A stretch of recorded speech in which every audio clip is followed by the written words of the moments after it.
Okay, this is the 4th of February, a Tuesday morning, and this is what I look down the barrel of every day. Every day. If this was a perfect world, all the golfers that hit those 2 tee boxes in the distance would all be accomplished, run-of-the-mill, low handicap golfers that I wouldn't have to worry about.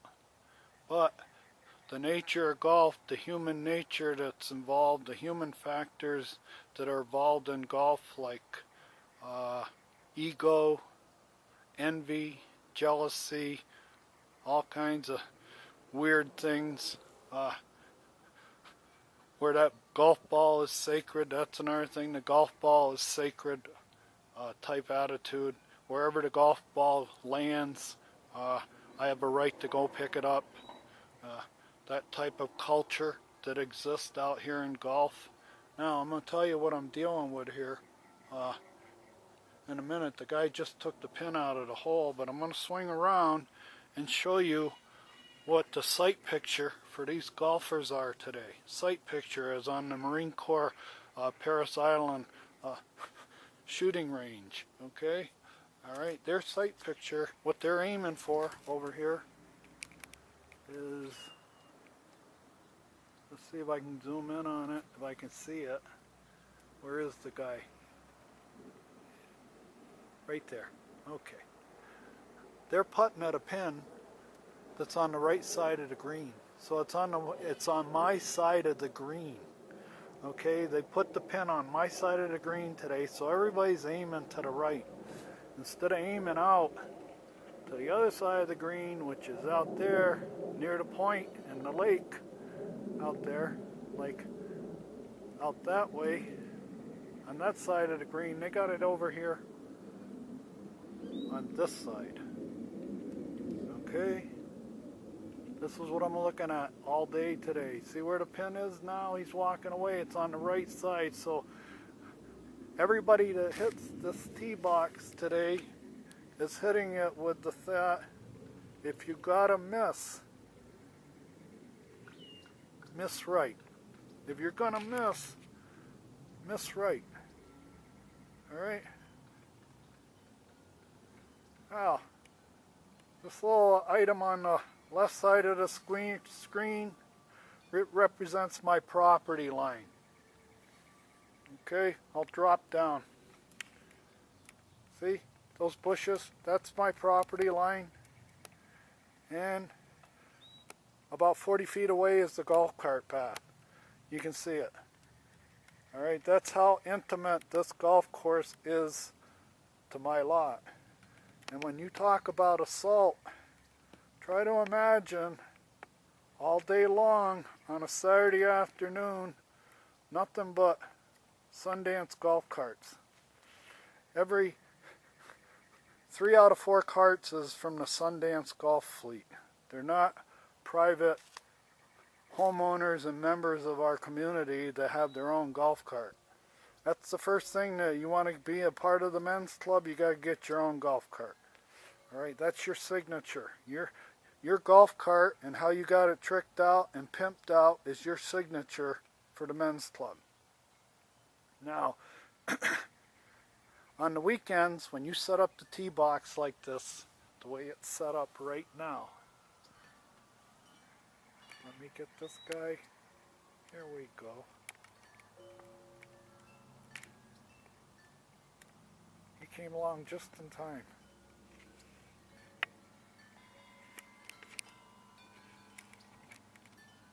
There we go. There's the lighthouse, my property line, and this guy probably right now is no farther away.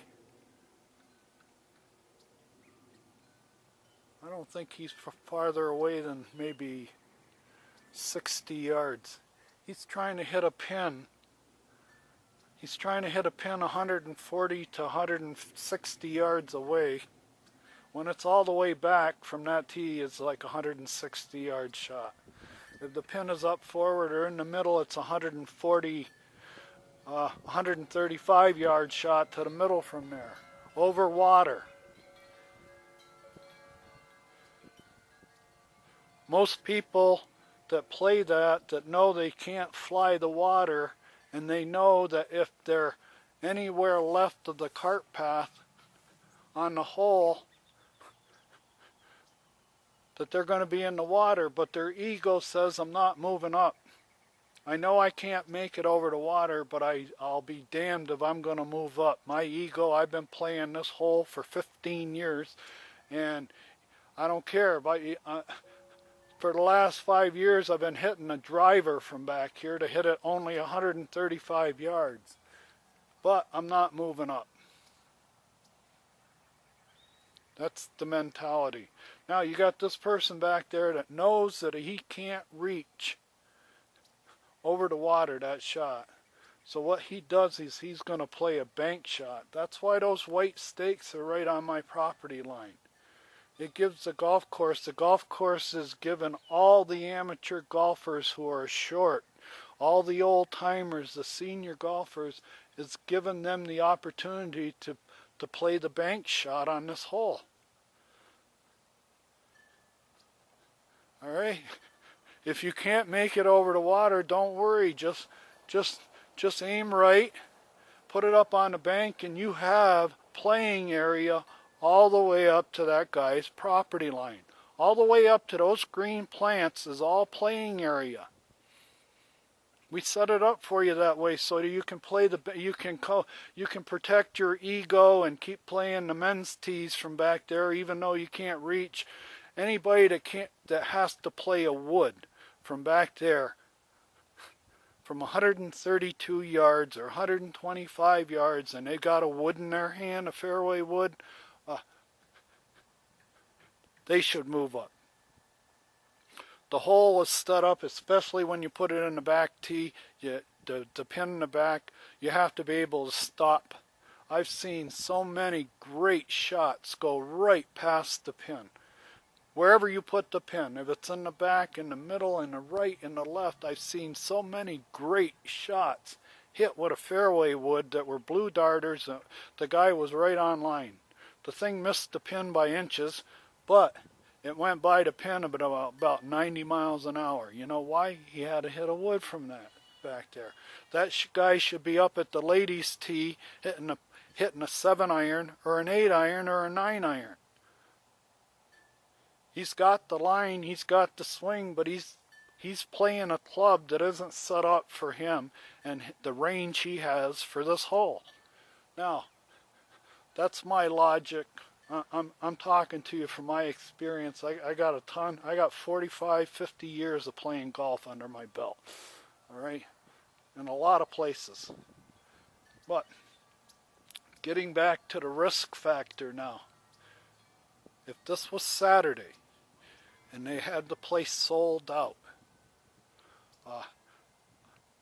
I've been told, because I knew a fellow who worked behind the counter in the pro shop, that if you sell 250 rounds a day, that's a great day. Okay? In fact, you've oversold the course. This is one of the slowest playing courses in the valley. You can go out to the lower Estrella, around down by PIR. That course right there, you can play it twice as fast, 18 holes there, as you can here. This course is a bottleneck. It's nothing but bottlenecks, and you're looking at one of them. This hole right here on a Saturday, when you sell 250 rounds, if you put that pin in the back and you put woods in everybody's hands, the mediocre, the beginners, the ladies have to hit a wood. I've seen so many ladies who are great golfers. They make a perfect swing. They got a wood in their hand. They're making a perfect swing, and the thing misses the pin by inches. They made a perfect swing. They got the wrong club in their hand. They're hitting a wood. It's probably about 105, 110 yard shot for them. But for a lady, most ladies and beginners, if you put any kind of from 100 yards and you challenge them to put it on the green, they couldn't do it. I see so many ladies, this area that I was showing you that's between me and the green, it's what it is a retention basin. It's an engineered retention basin, but it's also an engineered bailout. That's the target. They're not aiming from the green, for the green. When they're hitting from back there, they're not aiming for the green. They're aiming for the bailout area. I've heard guys tell their wives, aim right. They got the wife's there and she's worrying about the water, and the guy says, don't worry, aim right. Play the bank. Play the bank shot. The only trouble with playing a bank shot is I'm part of the bank up here.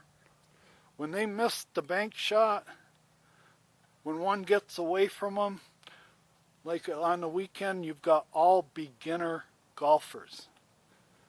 Beginners. People that take the game lightly. That think that they can come out here just because they are a man, they can play the men's tees. That's their mindset. Not one of them has ever shot a par round in their life, ever. They would, if you were to average out all their collective rounds and take the average of every 18 holes they ever played, they probably shot a 115 on every one, average. Every round. Why do I say that? Because I see guys hit 3 and 4 balls off that tee. 3 into the lake. 1 into somebody's yard, 2 into the lake. And they go up and play the hole. So what's that on one hole? And this is a wicked bottleneck. Now, getting back to your strategy when you got 250 people waiting to play golf on one of the slowest golf courses in the valley because it's long and difficult. That pin should be up short, right next to that little bailout area. Okay?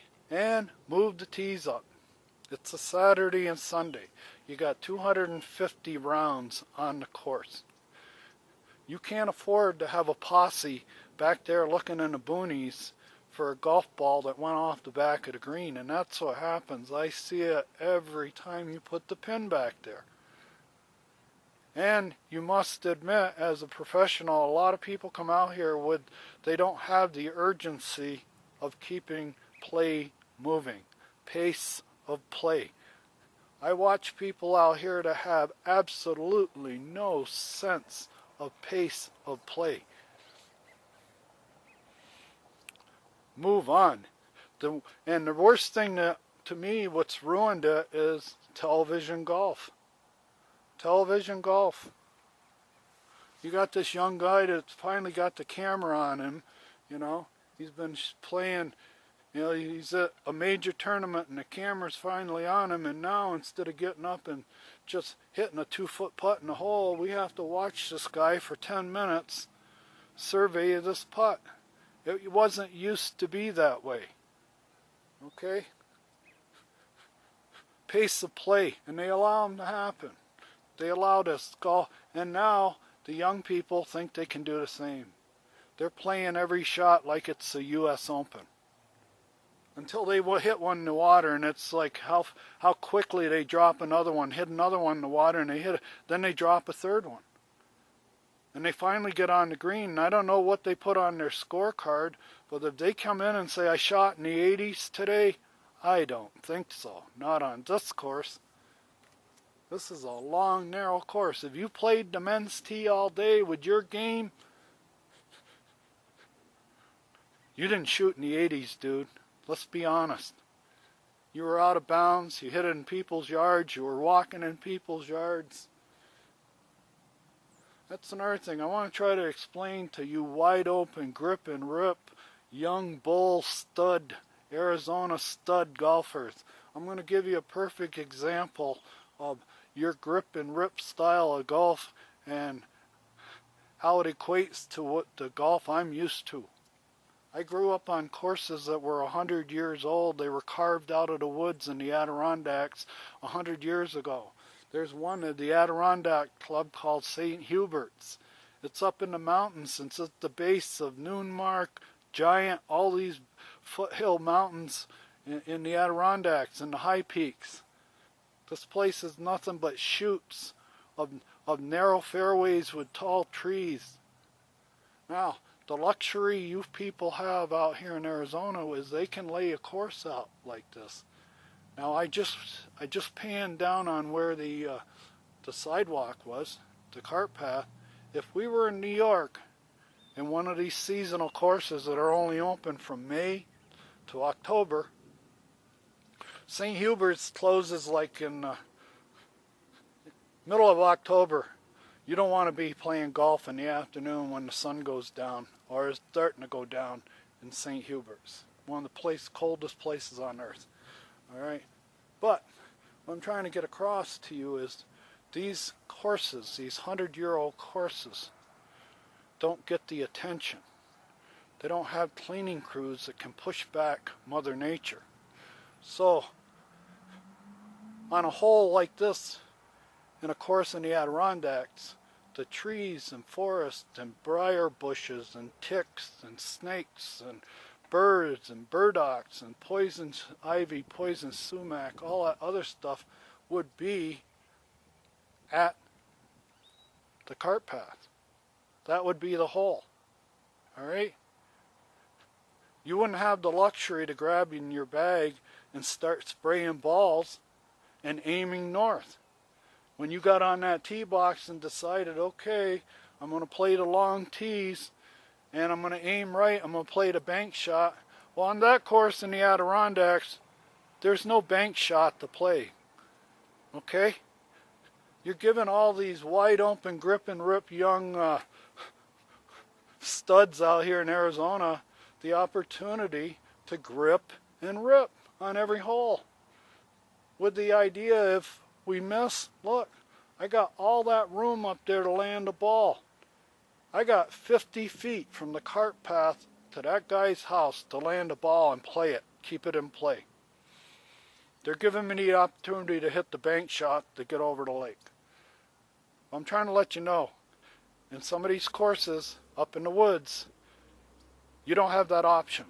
When that guy gets on that tee, when he looks 2 feet or 3 feet beyond that cart path is going to be nothing but thicket, undergrowth, and by August,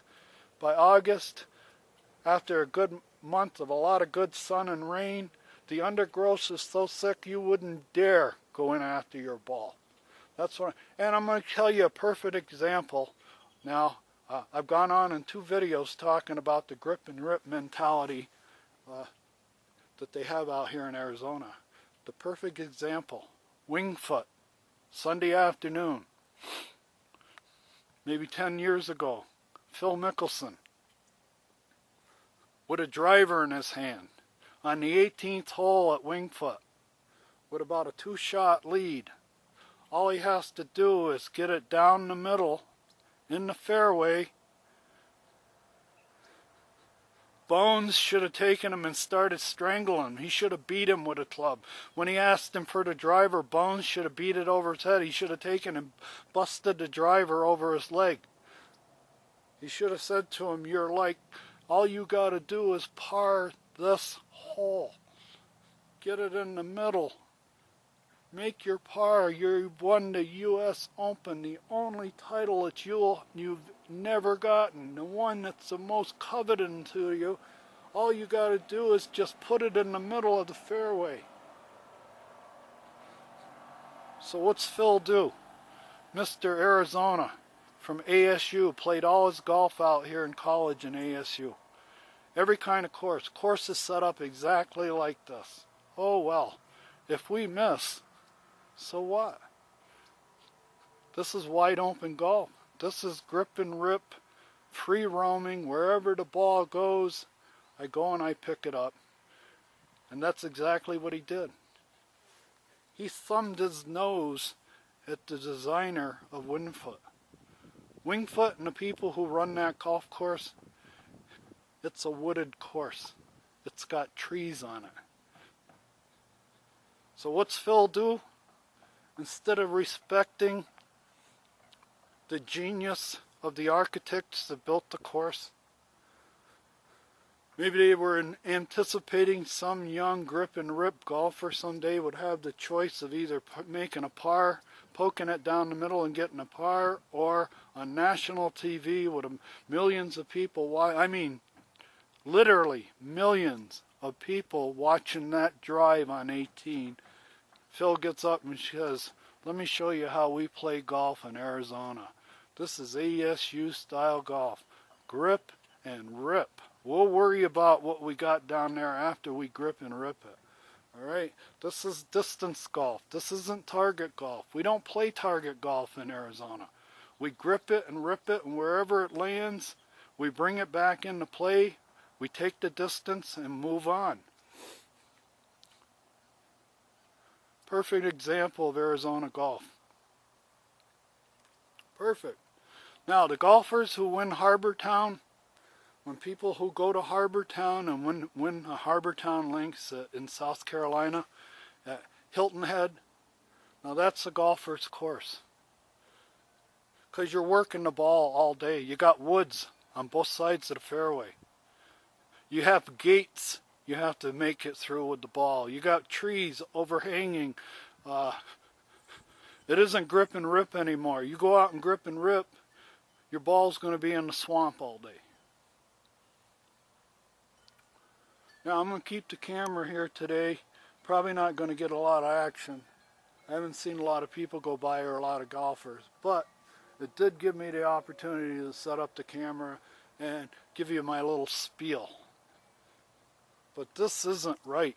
This isn't right that I have to dodge golf balls whenever this place gets busy. On a Saturday, when you sell 250, there will be 3 groups or maybe 4 groups on that tee box waiting to tee off. Why? Because you pulled the tees back and you made it a challenging course for the weekend players. The most amateur group, if you did the demographic of the quality of play of just a sampling of the quality of golfer that's going to hit that tee box all day out of 250 rounds. Not only quality as golf, but his understanding of the game, understanding par, trying to shoot par, and etiquette. That's another thing. You have people all day that have no sense of pace of play. All you need on a day with 250 golfers is to get 4 young jokers or 4 old jokers or a mix, man, woman, female, men, whatever, jokers that don't know.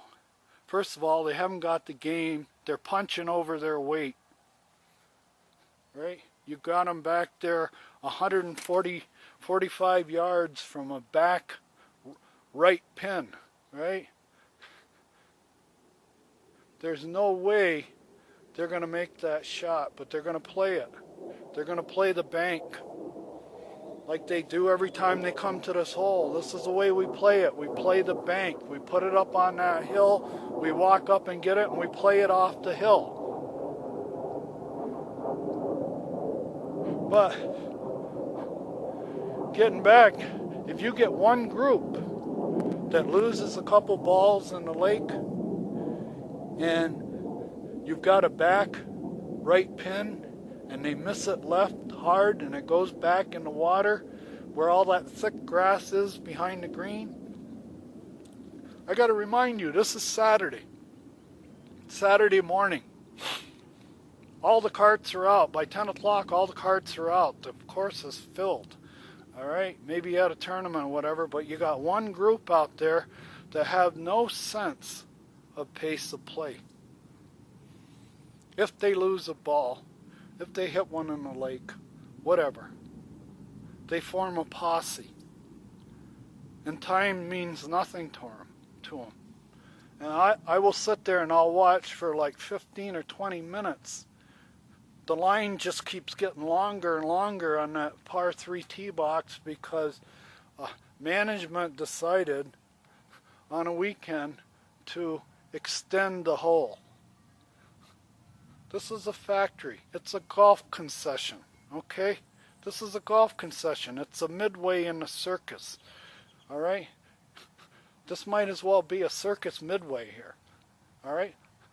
When you're booked a lot, move the tees up, move the pin up right next to the bailout area, so when they bail out right, they got a chip and a putt. There's no search party. There's no 20-minute, 15-minute search party for every group that goes through. And keep the line moving. All right? Nothing, some of the slowest rounds of golf I've ever played in my life have been on this course. When this course got sold and went private about 7 years ago, 7 or 8 years ago, 6 years ago, they had a bad year. It was right in the middle of the recession. Well, right in the middle of the recession, prior to the worst year and prior to the year that prompted them to want to take it private because we were losing money, the adult center was losing money on the golf course, that it should go private. We have a buyer for it. Well, prior to that summer and prior to that fiscal year, what they did is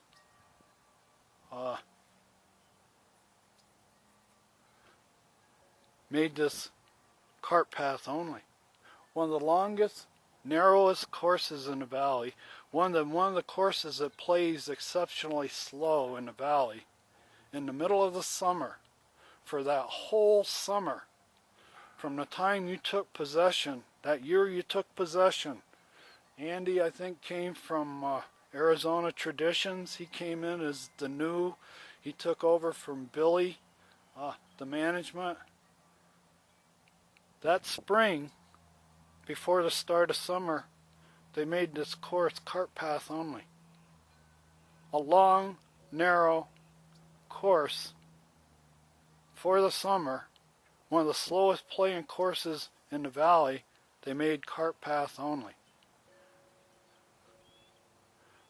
I used to come out here, and if you got behind a couple of people that, like I say, were punching over their weight, they were playing tees they had absolutely no business playing, like a couple old duffers in their 70s, and they're back on the gold tees on number 5, and they hit the best drive of their life, the best drive they've hit in a month, and it hasn't even hit the barber pole yet. He's still 25 yards short of the barber pole on number 5, on the left side, all the way on the left. That summer, I had to sit in my cart path and watch this guy go down, park his cart, and walk all the way across the number 5 fairway and poke another one, and next time he got it past the barber pole, and now he's down in the throat. All right? He's down where he's 100 yards from the green, so he has to, and he's still on the left side, so he goes down perpendicular to his ball, and he has to make that long walk again, and still I can't drive. He's still in the landing area. If I hit a good drive from the golds, I'm going to hit him. So I have to wait and sit and watch this guy hit. Walk across the fairway twice in 115 degree heat. All right? In the summer. Now you tell me, if you're a pro, how many pros in the valley expected to make money that summer by making their golf courses cart path only? That was one of the summers I pulled back on my golf. I didn't have time to sit out here and watch old duffers all day long have to park their cart and walk onto the golf course. You couldn't drive up to your ball. It was cart path only in the golf. Golf professionals out there, valley golf professionals, how many people or how many golf courses expect to make money in the summer by making their course cart path only. Really? Really? There's a reason to say really right there. Really? You got one of the slowest playing, longest, narrowest courses in the valley, and you made it cart path only? Well, their response is, it's the cheapest place. You're getting around the golf with a cart for 20 bucks at 1 o'clock. So go have fun, grip and rip. Wherever your ball lands, you have the right to go get it. Okay?